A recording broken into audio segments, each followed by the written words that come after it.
창풀 멤버십 회원이 되어주세요. 창풀 멤버십을 가입해주시면 실제 창업에 유익한 100여 개 이상의 비공개 영상과 실제 예비 창업자와의 상담을 통한 지극히 현실적인 질문 그리고 저의 답변들을 보실 수 있습니다. 창풀 멤버십 혜택 링크 클릭해서 확인해 주시고 창풀 구독자분들의 회원가입은 양질의 창풀 컨텐츠를 만드는 데 큰 도움이 됩니다.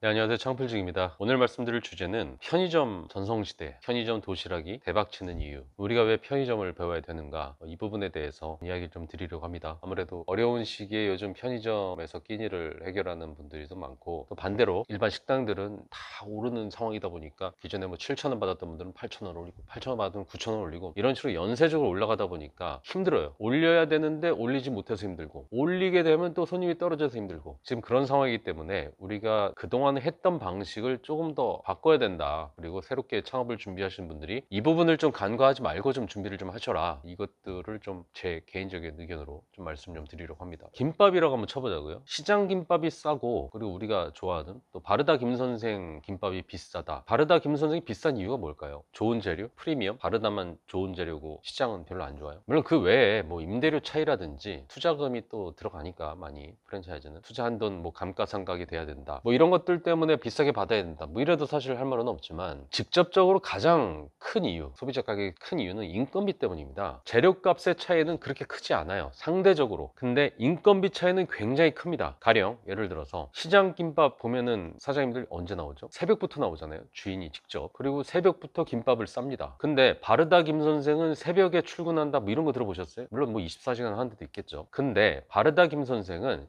일단은 점심시간에 손님이 들어와서 참치김밥 주세요. 그럼 그때부터 김밥을 싸요. 꼬마 김밥집이 대박을 치는 이유가 바로 여기 있는 거예요. 꼬마 김밥은 심지어 차가워도 사가요. 차갑고 바로 싸지 않았다라고 해서 손님들이 뭐라고 하지도 않습니다. 근데 바르다 김선생이라든지 일반 김밥집은 차갑거나 싸놓은 거 미리 주면은 좀 승질냅니다. 같은 백주를 팔아도 시장에서 파는 김밥집은 주인장이 혼자서도 쌉니다. 새벽부터 정성스럽게 싸죠. 힘은 들죠. 그렇지만 어쨌든 혼자서 쌀 수 있다는 거예요. 근데 바르다 김선생은 같은 백주를 팔려면은 그 점심시간에 그 백주를 한 방에 맞춰야 되잖아요. 아, 저는 참치김밥이요. 아, 저는 묵은지 김밥이요. 아, 저는 뭐 스팸김밥이요. 막 다 다를 거 아닙니까? 그러면은 백주를 팔려고 해도 3명 써야 돼요. 주인이 혼자 못해요. 그래서 시장 김밥이 싸고 바르다 김선생 김밥이 비싼 겁니다. 한식 뷔페가 싼 것도 바로 이 이유예요. 미리 해놓기 때문입니다. 미리 해놓은 거를 미리 깔아놓고 손님이 가져다 먹으면 되는 거죠. 미리 해놓기 때문에 미리 사람이 써놨고, 손님이 갖다 먹기 때문에 지금 인건비가 두 군데서 빠졌죠. 근데 그냥 한식으로 파는 김치찌개집은 9,000원을 받아도 지금 안 남아요. 예를 들어 3명이 좀 들어왔어요. 사장님, 여기 김치찌개 1인분 하고요, 청국장 1인분 하고요, 제육볶음 1인분 주시고 계란 후라이 2개만 붙여주세요. 이러면 그 주방은 난리 나는 거예요. 최소 3명은 그 안에서 정신없이 진짜 해야 됩니다. 근데 계란 후라이를 미리 튀겨 놓는 건 이건 인건비가 들지 않아요. 근데 계란 후라이를 손님이 들어온 다음에 그때 손님상에 내가는 걸로 다 바로 해나가면, 그때부터는 계란 후라이 붙이시는 이모님이 한 분 계셔야 돼요. 지금 얘기하는 김밥이나 김치찌개나 청국장이나 제육볶음, 이런 건 사실 우리가 평상시에 먹는 요식업이라고 부르는 분야에서 평식이라고 불리는 아이템들이에요. 평식, 끼니입니다. 끼니. 뭐 삼시세끼 먹어야 될 그 끼니. 평식과 끼니는 옷을 잘 차려입고 무슨 날 아니면 어떤 약속을 잡고 제대로 차려입고 가서 먹는 그런 외식과는 다른 개념입니다. 외식은 한번 가서 그 사람과 그 공간에서 그 시간을 때우는 개념이라면, 평식은 살기 위해서, 에너지를 보충하기 위해서 끼니를 때우는 거예요. 시간을 때우는 게 아니라 끼니를 때우는 겁니다. 끼니를 해결하는 데 있어서 맛이 무지하게 있으면 좋겠지만, 맛보다도 내가 가지고 있는 예산에 맞춰야 되고 한 끼를 해결하는 내 점심값에 맞춰야 되는 거란 말이에요. 맛이 좀 떨어져도 영양소를 보충해주고 나의 주머니 부담을 덜해주기만 해도 선택을 받습니다. 하지만 음식을 만들어내는 입장에서는 좀 다르죠. 다 올랐는데, 김치도 오르고 가스도 오르고 식용유도 오르고 인건비도 오르고 다 올랐는데 9,000원이 아니라 10,000원에 올려도 사실 내가 남는 게 없는데 좀 억울하죠. 근데 어쩌니까 고객 예산이 지금 8,000원밖에 안 된다는데 난 지금 10,000원을 받아야 돼. 이 갭 차이를 어떻게 할 거예요? 이건 억울한 겁니다. 그렇기 때문에 여태까지 10년 전에 했던 그 루틴 그대로 손님상에 내가던 그런 방식을 갖고 있는 사람들은 지금 멘탈 붕괴가 온 거예요. 엄청 지금 고통받으시는 분들이 많습니다. 근데 반대로 지금 편의점 도시락은 정말 초대박 치고 있거든요. 이 편의점 도시락은 대량으로 해서 갖다 주니까 싸다, 이렇게 얘기를 할 수도 있지만, 이거는 대표적으로 미리 해놓고 파는 전략을 가진 평식입니다. 그렇게 대량으로 싸게 만들어서 공장에서 물류 탑차 태워가지고 편의점에 배달시켜 와가지고 그곳에서 팔아먹는 전략. 그러다 보니까 싸게 팔 수 있어요. 미리 해놓는 거하고 바로 하는 건 달라요. 고속도로 휴게소 중에서 7곡 휴게소라고 있습니다. 그곳에는 반찬하고 메뉴들 있잖아요. 국, 반찬, 볶음류 막 이런 거 다 진열돼 있어요. 그리고 반찬들마다 다 가격표가 붙여져 있고 그걸 골라서 먹는 구조예요. 골라가지고 하나씩 사가지고 먹는 거예요. 김치는 1,500원,